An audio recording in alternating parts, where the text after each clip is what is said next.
사이드 패널 스판 리무버. 이곳은 제거와 복제를 관장합니다. 사용에 앞서 브러쉬 설정을 살펴볼게요. 첫 번째 슬라이드에서 브러쉬 사이즈를 조절합니다. 키보드의 각 괄호키나 마우스 휠을 사용하면 편하게 사이즈 조절을 할 수 있어요. 두 번째 슬라이드에선 브러쉬 경계의 부드럽기를 조절합니다. 패더 값을 0으로 주면 브러쉬 경계의 점선과 실선의 폭이 좁아지고요. 패더 값을 100으로 주면 점선과 실선의 경계가 넓어집니다. 점선과 실선의 공간만큼 브러쉬가 부드러워져요. 저는 40 정도 줄게요. 세 번째 슬라이드로 브러쉬의 투명도를 조절할 수 있고요. 저는 100으로 둘게요. 브러쉬 설정은 끝났으니까 기능을 사용해 볼까요? 타입을 보면 힐과 클론 두 개로 나뉘는데요.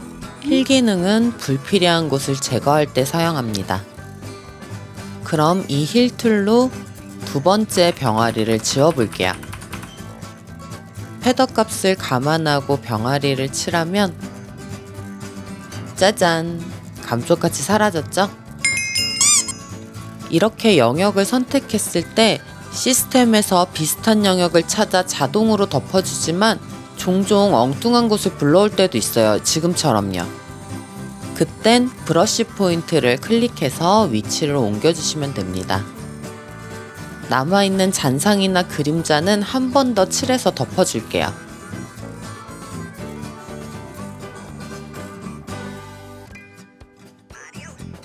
그리고 여기서 중요한 기능이 하나 있어요. 사이즈가 큰 고화질 이미지는 화면상으로 잡티가 잘 보이지 않기 때문에 인쇄 후 잡티가 발견되는 경우가 종종 있어요. 그런 상황을 방지하기 위해서 비주얼라이즈 스팟을 사용하면 이미지의 잡티를 확인할 수 있습니다. 여기에 체크하면 밝은 곳은 검은색, 어두운 곳은 흰색으로 변하고요. 슬라이드 바로 대비를 조절하면 잡티가 있는 곳은 하얗게 나타납니다. 체크를 풀어보면 우리 눈엔 잘 보이지 않는 곳들이죠. 다시 체크하고 이 상태에서 힐 브러쉬로 잡티를 살살 지워볼게요.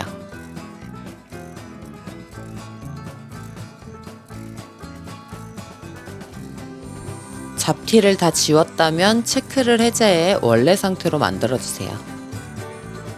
지금은 이미지가 작아서 큰 효과는 없지만 추후 고화질 이미지를 보정할 때 꼭 사용해 보시길 바랍니다.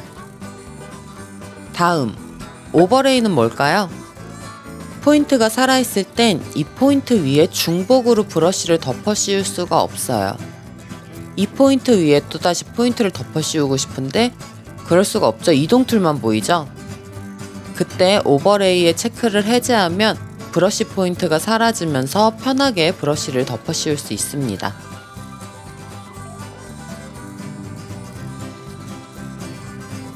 이렇게 색이 번지면서 브러쉬 포인트 이동이 필요할 땐 다시 오버레이에 체크해서 이동할 수 있어요.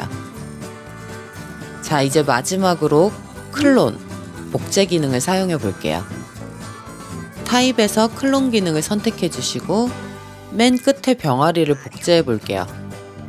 패더 값은 40 그대로 가고요. 요 네 번째 병아리를 클론 브러쉬로 칠하면 비슷한 곳을 찾아서 자동으로 덮어 씌워줍니다. 이 빈 곳에도 병아리를 복제해 볼게요.